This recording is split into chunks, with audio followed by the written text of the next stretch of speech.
जितने आस्था चैनल पर कथा सुन रहे हो, जितने फेसबुक और यूट्यूब पर सुन रहे हो, बहुत सावधानी से सुनना। 2 बार पशुपति व्रत कर लिए आपने, ये कर लिया आपने, प्रदोष कर लिया आपने, सोमवार कर लिया आपने, सारे अनुष्ठान कर लिए, बहुत सारे उपाय भी करे, तो कई छोटी छोटी गलतियां हैं जो हम करते हैं और बाद में कहते हैं भगवान हमारा नहीं सुन। हमारी आदत है, अगर बाबा नहीं सुन रहे। एकादशी के दिन जब आप जल शंकर को चढ़ाने तो रोज ही जाते हैं। जब एकादशी का दिन रहे और शंकर जी के मंदिर में आप जल समर्पित करें तो 3 बार मुख से स्वधा स्वधा स्वधा या स्वधा स्तोत्र का पाठ, जिसमें 12 श्लोक।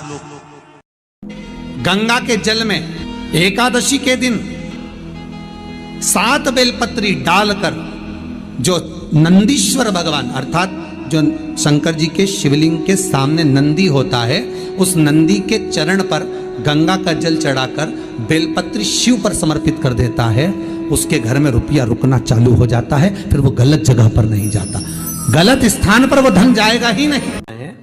एकादशी व्रत का सबसे पहला नियम है कि आप जिस दिन व्रत करो उसके एक दिन पहले भक्ति का संचार इस हृदय में करो।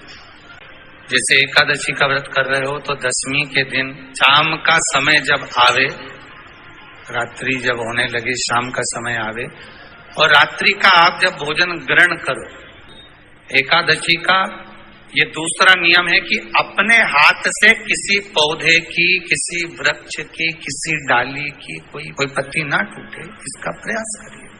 जिस दिन एकादशी हो उस दिन घर में बुआरी, झाड़ू आदि जो लगती है वो दूसरा लगा ले।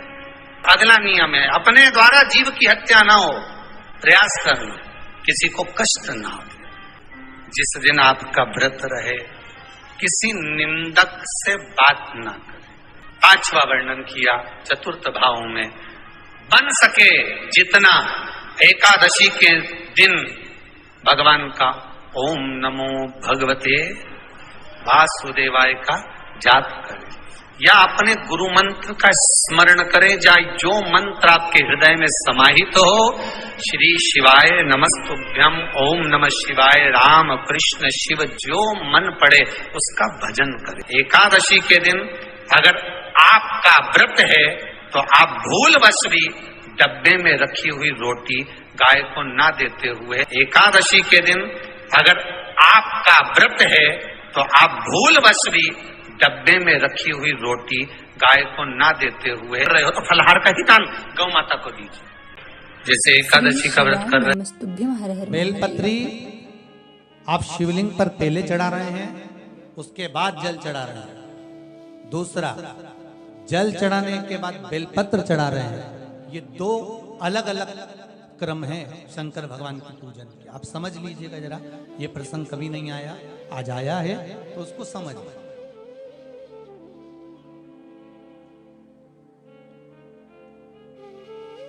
पहले बेलपत्र, उसके बाद में जल जो चढ़ाया जाता है, ये रोग मुक्ति के लिए चढ़ाया जाता है। काय के लिए चढ़ाते हैं अपन? रोग के निवारण।